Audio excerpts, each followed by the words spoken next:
la une de l'actualité, Stanislas Ouaro sur les chantiers des infrastructures scolaires à problème dans la boucle du Moun. Des chantiers en souffrance à moins de 2 mois de la rentrée scolaire. Le ministre en charge de l'Éducation nationale veut, à travers cette visite, booster les travaux. À suivre également dans ce journal, la chronique économie consacrée aujourd'hui à la finance islamique. Ce secteur de la finance mondiale, en vogue depuis une dizaine d'années, est en expérimentation en Afrique subsaharienne, notamment au sein de l'UEMOA. Et puis dans la page sport, vous aurez l'occasion de voir et d'entendre Edmond Tapsoba, le défenseur burkinabé de Leverkusen, qui représente à ce jour le plus gros transfert de l'histoire du football burkinabé. Edmond Tapsoba parle de sa carrière ce soir et c'est une exclusivité BF1. Bonsoir à toutes et à tous. La rentrée des classes, c'est dans moins de 2 mois. Moins de 2 mois pour achever les travaux de construction des infrastructures scolaires en souffrance dans la boucle du Moun. Le défi est de taille, de quoi faire courir le ministre en charge de l'Éducation nationale. Stanislas Ouaro était vendredi dernier dans la région pour faire pression sur les entrepreneurs. Arsène Konditamdi. Nous sommes sur le site de l'école B du village de Oulani, situé à quelques kilomètres de Dédougou. Ce bâtiment censé accueillir le surplus d'élèves de l'école Oulani A aurait dû être réceptionné depuis plus d'une année. Mais jusque-là, les travaux ne sont pas terminés. Le ministre de l'Éducation espère que l'entreprise attributaire sera au rendez-vous d'octobre pour éviter que la procédure de résiliation soit entamée. Il arrive qu'on le fasse et on l'a fait pour un certain nombre de sites. Mais vous savez, c'est extrêmement difficile. Parce que quand vous allez à la procédure de résiliation, il y a un certain nombre d'étapes de mise en demeure, la résiliation. Et puis après, il faut relancer le marché et recruter une entreprise. Donc souvent, quand on regarde les délais, pour des écoles qu'on peut construire en 3-4 mois, on préfère pousser les entreprises à réaliser. Mais ma sortie, c'est vraiment ça, c'est préparer la rentrée en termes de mise à disposition des élèves d'infrastructures de qualité et de suivi aussi des chantiers pour que les choses se passent bien. Et c'est pour cela que nous sommes là. 4 autres écoles ont été visitées par Stanislas Ouaro et ses collaborateurs. Le ministre est satisfait de la qualité des travaux, mais regrette que le délai d'exécution ait été largement consommé. À un peu plus d'1 mois de la rentrée des classes, le taux de réalisation global de ces 4 écoles se situe autour de seulement 20%. Mais les responsabilités sont partagées. Il y a un certain nombre de difficultés qui sont imputables aussi à nous, c'est-à-dire à l'État, parce que les entreprises ont bénéficié de l'avance de démarrage autour du 24 avril. Et donc, pour celles qui avaient des capacités financières ou qui avaient la possibilité de se faire accompagner par leur banque, pas de problème. Mais pour les entreprises qui ne pouvaient pas, étaient obligées d'attendre. Donc, pour nous, tenant compte de cela, on est obligé de suspendre donc l'exécution et reprendre. Et donc, ce qu'on a fait. Et donc, l'un dans l'autre, je pense que ça va. Puis après, il y a eu la Covid qui a compliqué les choses. Et donc, ça va rentrer dans l'ordre. La délégation s'est également rendue sur le site de construction du collège d'enseignement général franco-arabe de Dédougou et également sur le chantier du centre de formation professionnelle franco-arabe. 2 établissements qui viendront renforcer l'offre en matière d'éducation bilingue au Burkina Faso. La loi portant pilotage et gestion du développement au Burkina Faso, vulgarisée auprès des cabinets et bureaux d'études spécialisés dans le domaine, les études exploratoires, la planification stratégique et la planification opérationnelle, 3 axes d'analyse du développement au cœur d'un atelier jeudi dernier à Ouagadougou. Alexis Belemnaba. Les études exploratoires, la planification stratégique et la planification opérationnelle, ce sont les 3 axes de la campagne de diffusion de la loi portant pilotage et gestion du développement. 3 axes d'analyse de la Direction générale de l'économie et de la planification qui visent à donner une nouvelle dynamique de la mise en cohérence et rationalisation des politiques publiques, le renforcement des capacités nationales de planification et gestion des politiques publiques au Burkina Faso. Il faut dire que les études exploratoires, c'est une vision à long terme du processus de développement au Burkina Faso. Aucune nation ne peut se construire dans le court terme. Donc, le Burkina Faso souhaite voir loin, large et profond pour pouvoir penser son développement. Et cela a commencé depuis l'adoption en 2005 de l'étude nationale prospective Burkina 2025, qui a donné la vision du développement du Burkina pour un horizon d'une génération 25 ans.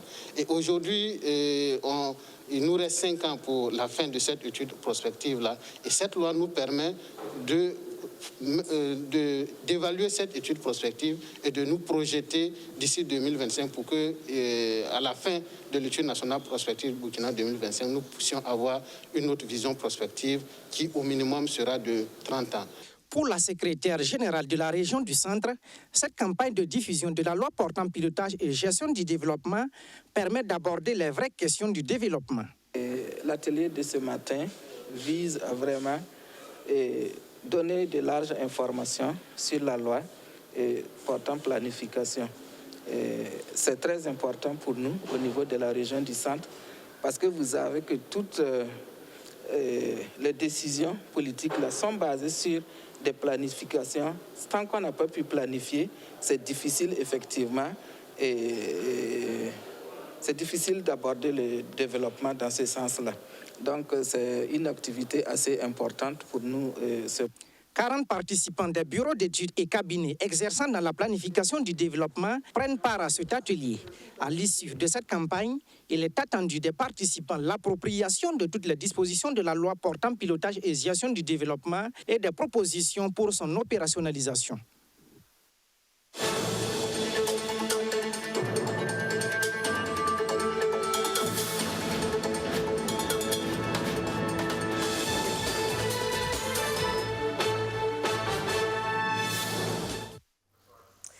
La finance islamique comme outil de développement local dans l'espace UEMOA, on en parle à présent dans la chronique économie. Basée sur les principes de la charia, la loi islamique, elle a encore du mal à s'implanter dans la zone qui pourtant est majoritairement musulmane. Les avantages et les défis de la finance islamique sous nos cieux avec Solange Kabouré et Arsène Konditamde. La majorité des 120 millions d'habitants de la zone UEMOA est de confession musulmane. Et depuis près d'une décennie, plusieurs types d'actions ont été menées pour promouvoir la finance islamique dans cette zone. Mais en dépit de tout cela, la finance islamique a du mal à gagner le cœur des populations. La faute aux politiques fiscales désavantageuses et également à un mauvais positionnement des institutions de finance islamique. Les attaques terroristes déteignent sur la finance islamique, ce qui ne devrait pas être le cas. Et l'autre raison aussi, c'est de dire que les banques islamiques au niveau de l'UEMOA, là, elles se positionnent dans le même segment que les autres banques. C'est-à-dire qu'elles ne vulgarisent pas leurs produits. Par exemple, je sais qu'au niveau de l'agriculture, la finance islamique a beaucoup de produits attractifs qui pourraient intéresser nos agriculteurs, mais les banques islamiques préfèrent se mettre sur le même segment que nos banques classiques. La moisson est grande, mais les ouvriers sont peu nombreux. L'un des défis majeurs de ce filon reste la formation. La main-d'œuvre spécialisée dans ce type de financement se compte du bout des doigts et très peu d'étudiants osent s'aventurer sur ces sentiers. Donc non seulement dans l'UEMOA, il est constaté qu'il n'y a pas d'école doctorale, et ensuite il y a très peu d'étudiants qui se lancent dans la finance islamique, c'est-à-dire qui se lancent dans le parcours de la finance islamique justement parce que c'est un secteur où c'est quelque chose, c'est pas que c'est nouveau, mais il n'y a vraiment pas l'encadrement autour, la promotion est très peu, ce qui fait que non seulement les écoles doctorales, si tu veux faire un doctorat axé sur la finance islamique, il faut que tu ailles en Afrique du Nord ou carrément à l'international, et il y a très peu d'étudiants qui se lancent justement dans cette carrière-là. Au regard de la bouffée d'oxygène que pourrait apporter la finance islamique aux économies de la région, il convient selon l'UEMOA de réformer, comme l'ont fait le Sénégal et le Niger. Le rapport, justement, a établi certaines recommandations, dont la première, c'était vraiment de promouvoir les écoles doctorales. C'est-à-dire ramener la finance islamique au niveau des étudiants pour qu'eux, ils soient demandeurs afin que l'offre soit diversifiée. Et aussi, une des recommandations, c'est de multiplier les institutions avec fenêtre islamique, que ce soit les banques ou que ce soit des organisations de prêts, de crédit. C'est-à-dire qu'il faut multiplier et renforcer justement l'assise de ces institutions-là afin qu'elles puissent promouvoir les produits de cette finance islamique. Le secteur bancaire islamique dans la zone UEMOA est dominé par 2 holdings qui ont chacune bénéficié de l'appui de la Banque islamique de développement. Ce sont Tamwil Africa Holding et Coris Bank International qui a lancé depuis quelques années Coris Baraka.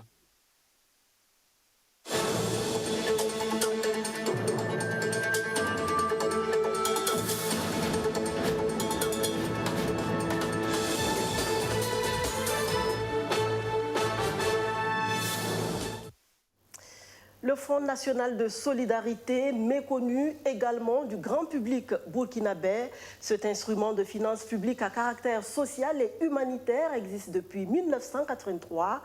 Même s'il a changé d'appellation au fil du temps, sa mission est restée la même. La ministre en charge de la solidarité nationale s'est chargée jeudi dernier à Bobo Dioulasso de rappeler l'existence, mais surtout l'importance du FNS aux journalistes. Soto Justin Dabiré. Cette rencontre d'information et d'échange vise à permettre aux journalistes de la région des Hauts-Bassins de connaître davantage le Fonds national de la solidarité et les actions qu'il mène en faveur des populations vulnérables. C'est une rencontre qui entre dans le cadre d'une campagne de communication du ministère en charge de la femme sur le Fonds national de la solidarité. Nous avons commencé une campagne de communication pour permettre aux citoyens de connaître l'objectif du fonds, de connaître qu'est-ce que le fonds fait et de voir comment nous pouvons générer des donateurs pour aider les personnes au Burkina Faso à se relever et à participer au développement. Tout citoyen qui veut apporter directement sa contribution au Fonds national de solidarité peut se rendre au siège du fonds à Ouagadougou. Il peut également envoyer ou déposer ses contributions financières par Orange Money ou dans le compte trésor du fonds. L'élan de solidarité à l'endroit des personnes vulnérables peut se faire aussi dans les directions régionales et provinciales du ministère en charge de la solidarité. Aujourd'hui, le fonds est un instrument de développement parce que nous avons vu qu'à travers le paiement des scolarités, à travers la prise en charge sanitaire, à travers les pécules que nous donnons aux femmes veuves et orphelins, ces personnes ont pu monter la pente et sont devenues des personnes autonomes et y participent au développement. C'est pour ça aujourd'hui, il faut que les gens sachent que l'argent du fonds n'est pas seulement d'installer les gens à l'assistanat éternel, c'est d'aider à la vulnérabilité, sortir cette personne de la précarité et aider la personne à être plus autonome et à participer au développement. Le Fonds national de solidarité accompagne les personnes vulnérables sur une période de 3 ans. Il est accessible à tout Burkinabé étant dans le besoin et vivant au Burkina Faso. Il suffit que la personne interpelle le fonds, soit par écrit, ou qu'un parent ou la personne même saisissent nos services sociaux communaux ou les services sociaux provinciaux ou la direction régionale pour que nous puissions traiter son dossier et faire une enquête sociale. Ça veut dire que quand nous sommes saisis, le Fonds national de solidarité, à travers les services du ministère en charge de la solidarité, fait une enquête sociale pour voir si cette personne est vraiment éligible au fonds. Ça veut dire pour voir si cette personne est vraiment vulnérable. Si cette personne est vulnérable, elle rentre dans le programme du fonds. Le Fonds national de la solidarité a pour mission principale de contribuer à la prise en charge des personnes, des groupes défavorisés et ou en difficulté, ainsi que des victimes de catastrophes naturelles et des crises humanitaires. Les ressources du Fonds national de solidarité proviennent principalement de la subvention de l'État et des contributions volontaires provenant de l'élan de solidarité. La croissance économique dans le secteur agricole passe par la bonne conservation des produits. Des magasins de stockage de grande capacité sont nécessaires. Conscient de cela, le ministère de l'Agriculture et des Aménagements hydro-agricoles s'attelle à doter les agriculteurs de telles infrastructures. Ceux du centre-est ont été servis jeudi dernier. Majid Bakouan. En tant que source alimentaire, économique, médicinale, cosmétique, entre autres, les produits forestiers non lieux sont largement utilisés et consommés par une grande partie de la population burkinabé, notamment en milieu rural. Seulement, un des handicaps majeurs reste l'absence d'un cadre approprié pour leur conservation, d'où l'érection de ces magasins d'une capacité de 500 tonnes chacun, au profit des communes de Bitou, de Karango et de Tenkodogo dans la région du centre-est. Ces joyaux serviront de lieu de stockage des produits agricoles au bénéfice des acteurs intervenant dans le domaine. C'était assez pénible parce qu'on n'avait que des tout petits magasins dans chaque village. Je veux dire la région de Karango, la région de Bitou et la région de Tenkodogo. Donc ça fait que ça nous revenait assez cher parce que c'était des petits magasins qu'il fallait payer et également des magasins de fortune. Quand il pleut, on a tous les problèmes et chaque fois les frais de transport étaient doublés. Il faut transporter, aller là-bas, ensuite transporter, aller à Tenkodogo. On n'avait jamais nos produits en un seul lieu. Aujourd'hui, nous avons des magasins de grande capacité et on a les équipements qu'il faut. Donc vraiment des magasins modernes. D'un coût global de près d'1,4 milliard de francs CFA, la réalisation de ces magasins s'inscrit dans le cadre du programme de croissance économique dans le secteur agricole PCESA, avec la contribution financière du Royaume du Danemark et du gouvernement du Burkina Faso.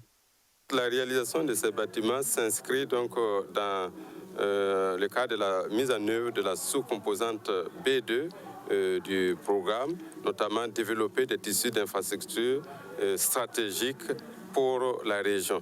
Et le sens voulu, c'est que ce sont des infrastructures qui vont accroître la productivité, qui vont accroître également aussi la valeur ajoutée et qui vont bénéficier à l'économie donc locale, également régionale et nationale.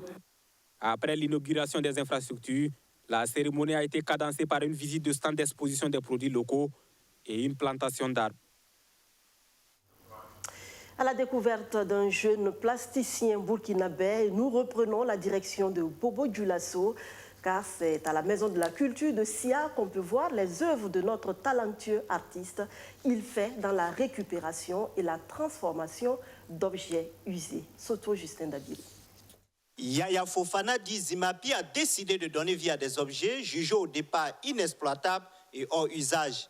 Grâce à son génie, l'artiste est arrivé à créer des œuvres d'art qui se laissent admirer du public. J'ai réorienté tous ces matériaux-là, puisque ces matériaux n'étaient pas destinés à la fabrication de ces œuvres. Donc c'est comme si j'ai réorienté ces matériaux-là. Ces matériaux sont composés de plusieurs types de fer. Tout ce que je gagne dans la nature, tous les fers que je gagne dans la nature, donc je les réoriente.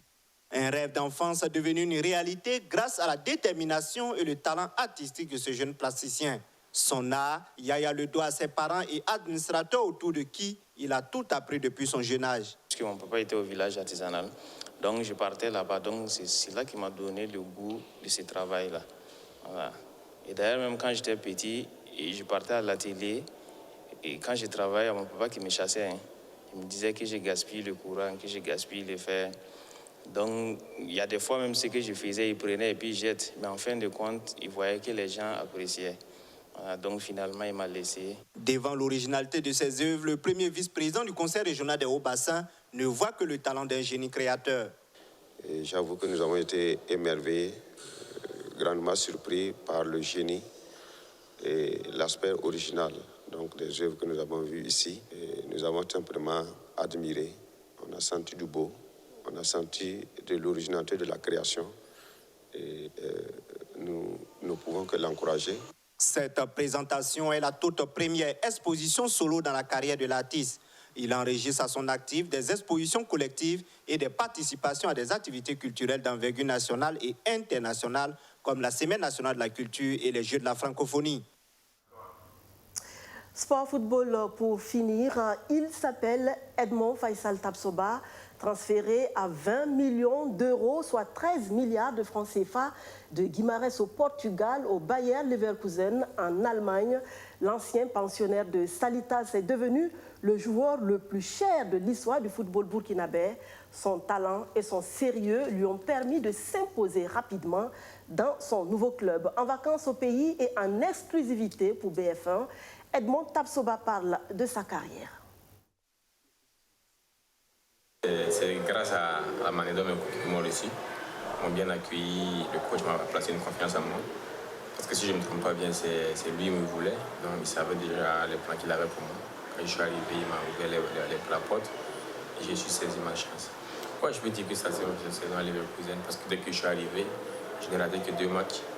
Les 2 matchs étaient sur le banc, le coach aussi m'a appelé, m'a expliqué pourquoi, avant les matchs, pourquoi il me faisait sortir. Le premier match, on jouait chaque 3 jours. Et on devait jouer un match contre Fribourg.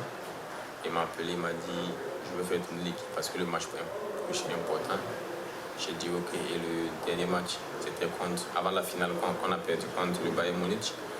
Il m'a appelé aussi, il m'a expliqué la même chose. Donc, je peux dire que je suis satisfait de toute la saison, même à Guimarães.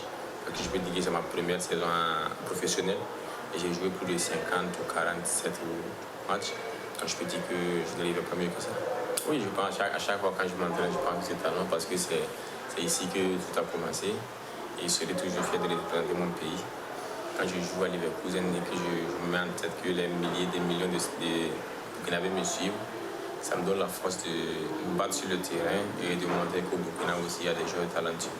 C'est à nous de continuer à travailler dans nos clubs pour que quand on va venir en sélection, on puisse donner le meilleur, le maximum de nous-mêmes pour nous qualifier pour la CAN, remporter la CAN et aussi nous qualifier pour la Coupe du Monde.